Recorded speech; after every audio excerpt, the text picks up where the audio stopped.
Yes, it is not very often that we have an agency owner from Iowa as our guest speaker, but today is a day that we all been waiting for. So we have one of my favorite agency owners, Kevin Tuma. Awesome guy. We've been hanging out the last 3 days now, and he's going to be our guest speaker today. So we're just going to be interview style, just a little bit about Kevin. He's been here for around 13 years. Around 13 years. And went to University of Minnesota, went up the career track. We actually got promoted to agency owner at the exact same time at the beginning of 2020. So his first year as agency owner was right before COVID hit. So we both got that welcome present on our doorstep. Right when we hit agency owner, boom, the world was shut down. So it was a fun time that first year as agency owner. Now things are thriving, stronger than ever. His team has grown every year as agency owner, which is awesome to see. And he's really definitely building out there in the Midwest. And he's married to his wife, Angie. She actually is one of the top agents here at Family Heritage as well. For a long time, they got two beautiful daughters, 5 and 3. Yeah. Is that correct? Yeah. He's been planning a trip to Disney World since he's, him and his wife have talked back and forth. And my wife, Sarah, is obsessed with Disney World. So she's been giving me some pointers on where to go and what to do down there. So it's been pretty fun working with the last few days. But this is going to be an interview style type of interview with Kevin. So let me let some people into the waiting room. And we're going to start it off with Kevin. Just tell us a little bit about your background, like what you're doing before this, a little bit about your family, and go from there. For sure. So Schneider was talking. I told him as they're planning a trip, I go, trips change a little bit. We've got a 3 and 5 year old, and ours is coming up on Disney, and it's been fun. So my wife was calling me, and she's like, "Hey, we're booking all this type of stuff this week." Sarah's like, "I love Disney. Let me give you a couple pointers," and it's been fun. I will say, before I even give a little background, it's been an absolute blast to be part of the Schneider agency, and all of you guys here this week. Yesterday, we got a chance to jump in the field, for a period of time, and just got a chance to see both Allison, I was gonna say, as well as Victoria and Kyle, just making things happen, right? And you guys it's just fun to see the growth. It's fun to see the excitement, where the agency and business is at. And it's fun to just see the leadership that's part of that. You can tell it's kind of through and through. So little background to give you kind of a quick little overview. As Kyle had mentioned, I live in Iowa. So he said maybe favorite agency owner from Iowa. At this point, only one, but hopefully one day that'll change. But, it's like you got your favorite oldest kid type deal, but it's all good. So a little background about myself. So I grew up in Minnesota, grew up on a dairy farm, actually. So the idea, to be honest, of being in sales and for sure being in insurance was probably, like a lot of you guys, one of the last things that, was on my mind, early on. But I realized and recognized a really good opportunity, and realized while I was in college, Kyle and I actually kind of almost overlap for a few years, I should say, with the previous company that we did sales with, right? And I realized I was pretty good at that. I had the opportunity to meet Justin Ellingson, right? And Justin, I'll share this a little bit because you guys talk a lot about field recruiting and personal recruiting, the importance of that. That's the way I was introduced into our business and our career. So back in 2010, Justin was literally just kicking off his career, with Family Heritage. So he had started in January or February. In a couple months into things, literally said, "Hey, Kev, you need to look at this. Like, you'd crush it here." And I said, "All right." Well, I had a few months before I was actually looking for a different position, but later that year, because of that initial conversation that he had 6-7 months before, I knew that I needed to at least touch base, with Justin. He shared a little bit on, what he liked, how much he was on track to go through and make. And I said, "All right, you got my attention," right? So that was a fun part. That was back in 2010. I started with our company. Knew right away from the beginning that I needed to get really proficient on the sales part of our career, because that's what our career track's all about. And then knew I wanted to jump into training and leadership. And one of the things I share that's, I think kind of unique is, in the early part, probably for my first 4 or 5 years, I didn't necessarily have a vision to become an agency owner in our company. That was literally right about the time that my wife and I started dating and got married. So I met my wife, Angie. She's a top agent within the company, started back in 2008. So at that point, I would say, just kind of those belief barriers and thoughts of where this business needs to go, where we should take things, kind of went to that next level. But my first 4 or 5 years, I knew I was going to be a high level leader in our company, market regional director, but that wasn't necessarily on the radar. And then in 2015, right as we got married, going into that next year, I said, "All right, let's buckle up, and kind of push the chips in, towards work harder, than I had previously, push the chips in to figure out where are we going to take things, right? So promoted to agency owner in 2020. And honestly, it's fun. Like there's you guys all know this, but there's a couple times where you feel like you take 2 steps forward, 1 step back, 2 steps forward. But as long as you put the right activity in, you put the right work in, everything comes together. And that's no different, for myself, promoted in 2020. At that point, COVID kicked off. So just like Kyle was saying, we had a change of pace from what we had originally painted out as a perfect, first year as an AO, and scripted that out and what actually happened. So fun to say that's now, I just wrapped up, or started my 4th year, as an agency owner. It's been fun. It's been fun to watch Kyle go through and grow, and us start at that same point and see where things are at. So my wife, Angie, again, been with the company for about 14, 15 years. We've got 2 amazing girls, live just in kind of East Central Iowa. That's awesome. And, Kevin, you had a really good resume coming into Family Heritage. Mm-hmm. He did have, really good sales background and did excellent at the prior company. And he was one of the top performers there. So he definitely had options that you're looking at as well. What made you decide to come here over other options that you're currently looking at? Yeah, I'm glad you asked, because this is something that I think is fun to think about and share. So there was really 3 big things that were important for me. Because as I was done and did well, you better believe that there was some different options that were out there. And honestly, I had things narrowed down to about 3 companies that I knew I was going to work with one of the 3 of them. Okay. And I'll share, there was one conversation that I had. One of them was in financial advising. One of them was Family Heritage. And one of them was doing software sales with Oracle. Right. And I had good friends that did well with each one of those companies. So I got a chance to kind of pick their brain, with what it was that they were doing, what they liked about the business. And one of the guys who's a good buddy of mine, he's in financial advising. And I remember sitting down, he's like, Kev, you're thinking too hard about this. Like, just take a step back. What are you going to do for like the next 5 years that's going to pay you better than everything else? Right. And so me at, 24 years old, when I started with our company, I go, all right, so 5 years, that would put me at 30. You guys all know the magic number of vesting happens after 5 years where you're fully vested. And for me, it was just kind of a no-brainer, right? And there was 3 big things that I was looking for. One is it was really important for me, the culture and the people that I worked with.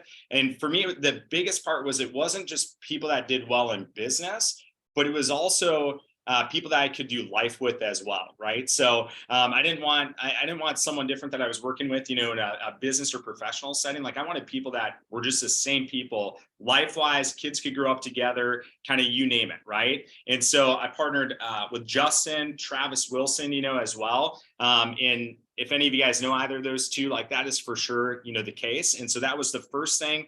The second thing is I wanted a career just with advancement opportunity. What I knew is I didn't necessarily know that I wanted to become an agency owner from day one, but what I knew is I didn't want to be held back, or in a year or 2 years, like I had a lot of buddies that had, graduated and were already on their 2nd career. I just knew at that point that I didn't want that to be me, or because of the opportunity that I didn't have that advancement opportunity in the business, right? If you guys know career track in our business, I mean, there's so many options on what you can do with our career with Family Heritage. So that obviously checked the box. And then the third thing was just income. This is kind of the first time that I guess I should say, I've read a couple books, Rich Dad, Poor Dad, all that type of stuff, throughout college and everything.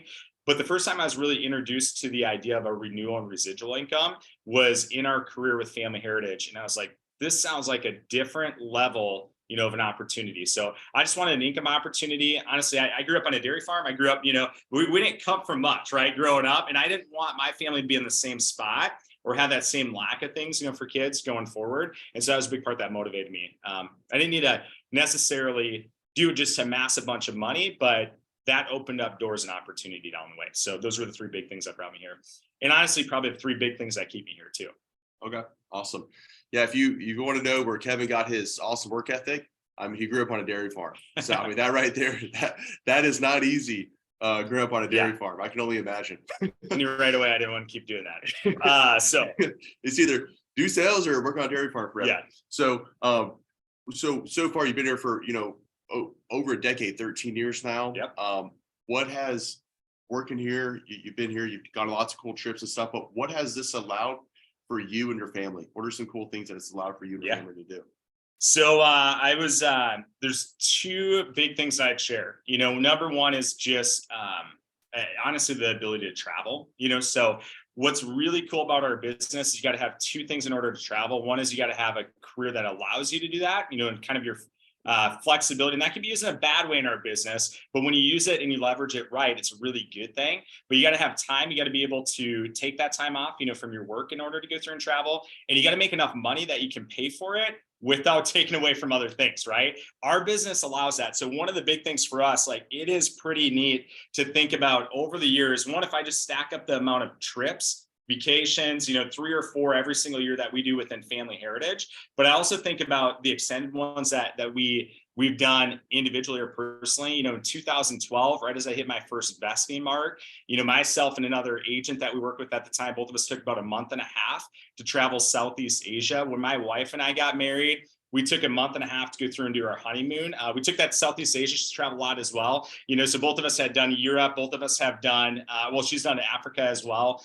She had never been to Asia. And I said, well, if we're going to have kids and we're going to have family, we can't do that, as easily, when we've got 2 or 3 kiddos, right? They're part of that. And so we took a month and a half to go through and travel. And that part's been a blast. And that part's been fun. Like the amount of things that I look at, even in my oldest daughter's first year of life, I was like, I didn't do that until I was, 20 years old, that I've been on that many flights, or that many trips. And it's just pretty cool to think about. That's the opportunity and part of what's here. And those create really amazing experiences that will have memories that will last, a lifetime, right? And that's the part that's really important. The second thing is honestly just the financial freedom. So as Kyle was saying, I've been here for 13 years. I met my wife through the company, so she's been here for 14 years, right?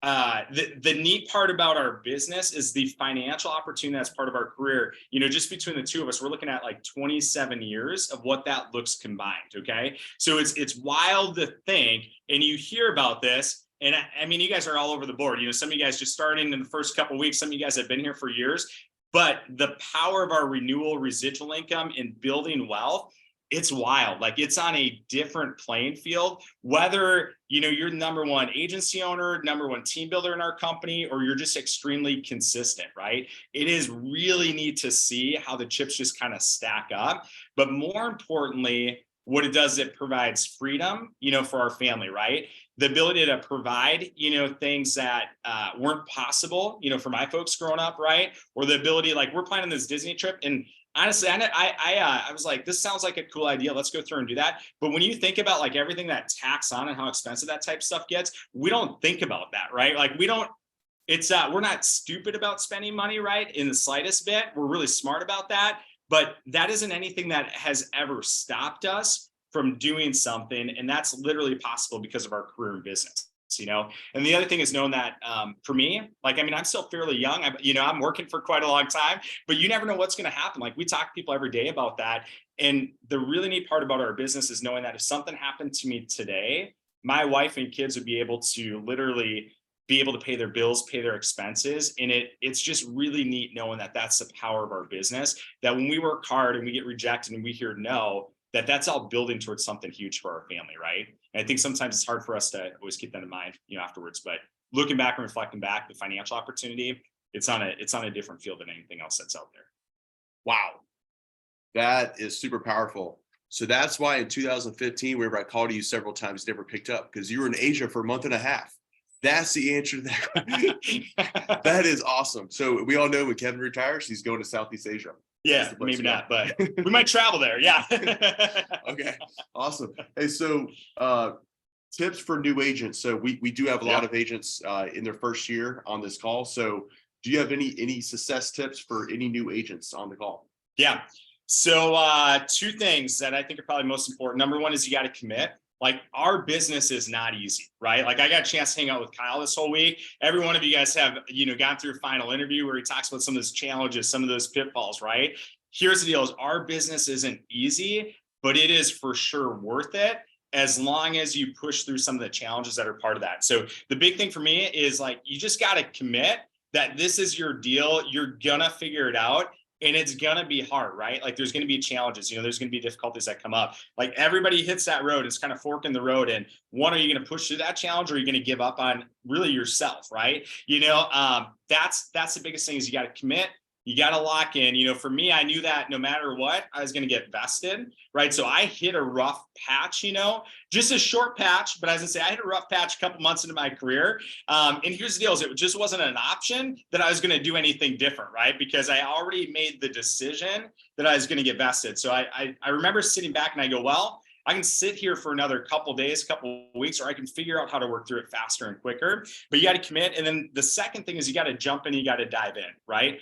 Know that your leadership team, their job is to help you improve, help you to get better, coaching wise, support wise, training wise, or sometimes when what you do doesn't always line up and they point that out to you. It's not always fun to hear those conversations, but you got to jump in and you got to dive in and realize like you've got a phenomenal support network that cares about not only the business side of things, right? Or how much you sell, right? But they care about you and you being able to accomplish your goals, right? And so it's been fun to have just a couple conversations, and be part of those, but just know that that's the case, right? But you got to dive in, you got to jump in, you got to be coachable. And the biggest thing, if you're new, just make the decision that you're never going to finish up a day, even if it gets past, your work time, that you don't hit your 2 out of 3. So if you set that foundation, your first, honestly, your first 21 days nonstop, you'll set a foundation for a career. That's awesome. Thank you. That is perfect. And we have a lot of agents that are very excited, very interested in getting into leadership. So, they want to get up the career chart. They want to get up to field director. They want to get up to market or regional director, possibly even agency owner. But what are maybe some qualities or tips on how you can be a good leader here, or just getting into leadership? What are some things, Kevin, that you look for in an agent leading from the front? What are some things that you look for somebody to be a good leader here? Yeah. Well, you said it, you got to lead from the front. So one of the biggest things is you got to be an example worth following, right? So, and that's not just business. Like you might do really well and you can protect a lot of families on a week and someone can jump with you, but you got to operate that same way, personal, life-wise. You just have to be someone that people want to be part of, people want to be around, and people want to follow, right? And so I think that's the key. You can be a good sales professional by just being able to go out and sell insurance, but you aren't going to have someone follow you unless you're a good example. Now that in our business starts with setting a good foundation and being a good example, but you just got to realize like you got to be someone worth following, that people know that you care, know that you're involved, know that you're willing to get in the trenches and get in the dirt. So that's the first thing I'll share. And then with that, obviously just leadership by example, is the biggest thing. You got to do it, so someone else knows that you're competent, right? And they want to follow you, right? Because of who you are. And then the second thing, some of you guys might be at a spot that maybe that you want to gun towards becoming an agency owner. Some of you might be at a spot that you're like, hey, I want to become a market or regional director. I just want to be a really good field trainer. The thing that I'd share with you is if you're ready to jump into leadership is always set yourself as if you're ready for that next stage or that next step, right? So act as if you're a market regional director and set yourself up that you can become an agency owner, even if that's not on your radar, right? Because then it makes that decision a lot easier or harder depending on where you're at, right? But it's one of those things like you just got to set yourself up as if you're going to be here forever. And even if you are, even if you're not, or you decide, hey, I'm going to be here 5 years, 10 years, 15, 20 years, whatever it is, like you're going to be in such a better spot by setting up if I'm going to be here for 20 or 30 years, right? Just have that idea that what you do today, set yourself as if you're ready, for that next step or stage. I think sometimes you see people get lost in that. I don't want to become an agency owner. I don't think that's, the right fit. Maybe right now at this point, it might not be, but shoot, if you don't change your mindset on that, it's never going to be an option. Right. And that's, I think about just life-wise, like the last 10 years,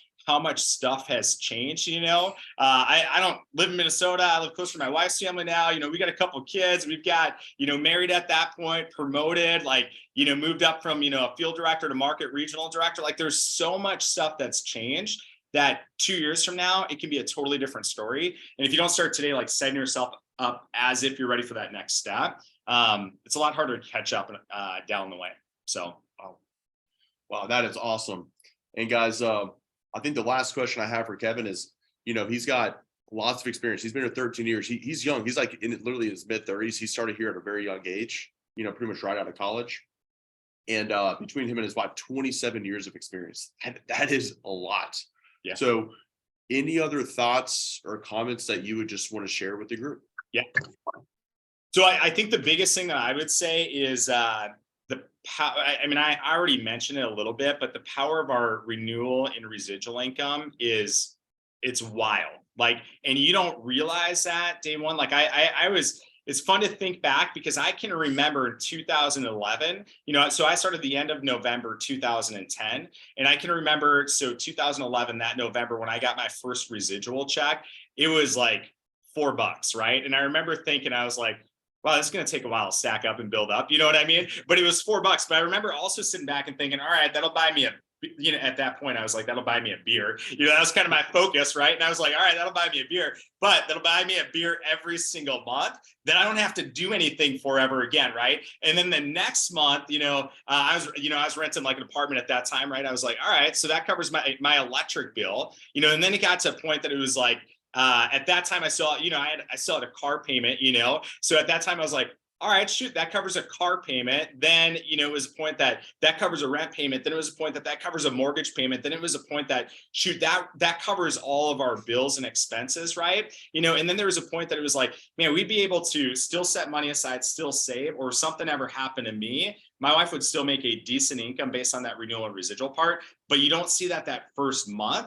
And you don't see that first day, that first year, but it's like this compound slowly and slowly and slowly, right? And if you get into leadership and if you get into kind of that next level up that career track, all of that accelerates and propels quicker than if you do it, on your own, right? Or as an individual agent. So it's just cool to realize like that's the power of our business, right? And it's our business. I mean, it's not a get rich overnight. You can make a lot of money in the short term, right? Don't get me wrong.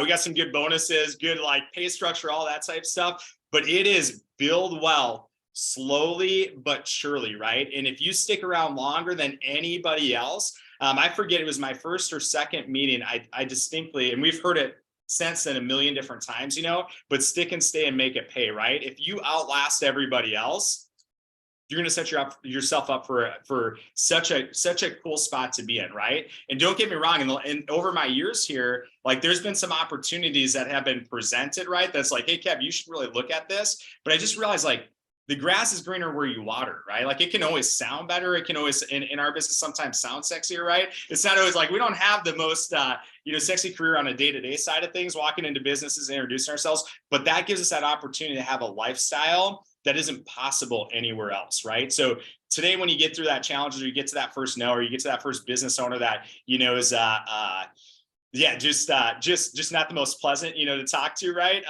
Could probably be some colorful words for that, but not the most pleasant to talk to, right? You just got to realize like that's building, and every one of those contacts is building to a life that is completely different, or it's the life that everybody wants with that financial security that's part of it. So that'd be the biggest last thought that I'd share. Man, thank you so much. Outlast your competition. Guys, Kevin Tuma. So guys, we're going to leave it open to any questions or comments before we wrap up today's call. So just if you guys have a question or comment for Kevin, go ahead and ask. Kevin, I have a question for you. Yeah. So in our agency, we're starting to have a lot of couples come into business. So my husband works with me, Erica Boland's husband's with her, Hollow's wife is joining us. What would be your best advice for those of us who are making this a business within our family? Just like the best advice you could give us, being that you and Angie's been doing this for so long together. Yeah. It doesn't work. I'm just kidding. It's phenomenal. Like I'd kick you off on. Yeah. No, it's phenomenal. But one of the biggest things I'd recommend, for you guys is it's so cool when your household is on the same page, right? And your spouse might work with, like, this speaks to everybody, right? Your spouse might work directly with the company. They might just be a phenomenal supporter of what it is that you do. But specifically, if you work together, I'd say the most important part that honestly, at different times we've been really good at, but I feel like we've got more dialed in than ever, is we know more of what our roles are in the business, right? And try to try, and it's hard to do because you also have to shut things off at some point, right? So just protect some boundaries that are part of that, right? Because it's pretty easy, and you know this, like your spouse is in the business, that you can be sitting on the couch, watching TV, or you could be eating dinner, and your conversation nonstop can be about something to do with work, something that you train, someone that, whatever situation that you ran into. So you got to kind of protect some of those boundaries that are part of that. But then you got to know like each other's, like if you're doing the same thing, that's one thing. But if you got different roles and you probably have different strengths, how those can complement each other. And just for us, it's been good to just like sit down and have, just life conversation. Hey, what do we want to build? What do we want to accomplish? How that relates to business. What do we want our renewal and residual income to look like before we retire? Now, what do we need to do today, to kind of take that step in that right direction? But just have a good, solid conversation, and kind of think through those roles. If they're the same, great. If they're separate, which they probably will be, or you two have different strengths. Ange and I are where my strength is and where her, probably weakness is, and where my weakness is and her strength are, they're a lot of times polar opposite, right? So if you don't plan or pull that in, it makes it tougher. But yeah, set those boundaries, and then just make sure whatever it is, 7 o'clock, we just kind of shut work off, or whatever the time frame is for you, right? Okay, awesome. Thank you. Yeah. Hey, Yeah. Kevin, this is Victoria. Quick question. What tipped you over into the idea of being an agency owner? Yeah, to be frank, I saw Justin go through and get promoted at that point. And then I thought through like the numbers, the math, and what that looks like. And then I, thought through, everybody that's become an agency owner, and everything grows faster and quicker. You know what I mean? When you become an agency owner. So that was one thing, but it was also, just good solid support, right? So I had a vision to a certain point, but in developing that vision and having a good conversation with my wife, that vision grew, right? Didn't necessarily get easier, right? You still got to work hard, but it grew further than what was possible. So it was literally us two getting on the same page, realizing that we'd have some sacrifices and challenges, especially, as that turned, we're married about 5 years, before, I was promoted, but big part of it was her and I just having a good conversation and getting on the same page, and realizing that we're going to spend the same amount of years. Like we can spend 5 years here, but why wouldn't we spend 5 years where we can accelerate everything faster, right? Or 10, 5 years isn't my end game, but I was like 10 years, 15 years, 20 years, right? Why wouldn't we try to make the most out of that period of time that we're here, right? You're going to be here, you can be here as a sales professional for 15 or 20 years, or you can jump into leadership, you know what I mean? Or become an agency owner. And it's wild to take a look at like the big picture, and the impact that you can make too. And that's not just a financial part, but you guys all have the opportunity because your agency owner made the decision to go through some of those challenges, right? To help you through those. And it's forever change, kind of path, so you got to look at the impact that you've got. And so just good conversation. That's really awesome. Yeah. It was just it was kind of just a switch, it wasn't a buildup. It was like, all right, it's time. I got to pony up, right? He was ready to work 60 hours a week, every week. Let's go. I love it. It's good to hang out with you in the field. Meet you, Victoria, too. You too, Kevin. It was such a pleasure. What, maybe possibly one last question or comment for Kev? I just want to say that this has been really inspiring for me. I'm really pushing for market director this year. So just listening to you and all that you've accomplished has really inspired me. Yeah. That's the hardest step, right? Kyle's probably mentioned this to you, right? Like getting from a field director to market director, it's not the hardest step, but it's like when things kind of change in your role, but it's for sure worth it. So it's worth kind of pushing through the challenges. So congrats. We'll be looking for reports on that. You guys are crushing it. Keep making things happen. It's been fun. All right, guys, we're going to go and wrap up. It is 8:33. Holy smoke. It is Thirsty Thursday, best day of the week. All it takes is one great day to make your week. So go ahead and look at your notes from Kevin today. Implement 1 or 2 things that you learned from Kevin today that you can implement for yourself and do it today. Because if you wait on doing anything, if you wait till tomorrow, it's probably not going to get done. So just take 1 or 2 teaching things that you learned from Kevin today, implement it in your business. It could just be having a better mindset about the business. getting rid of some stinking thinking that you may have had yesterday. But let's go ahead today, be the best version of yourself. All it takes is one good day to have a great week. And just know that the 2 best days of the week are today and tomorrow. Thursdays and Fridays are always your best days. So get excited.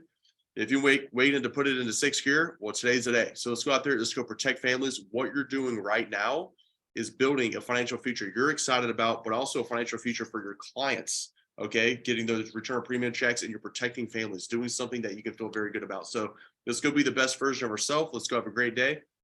And we'll see you guys tomorrow morning. Awesome. Thank y'all.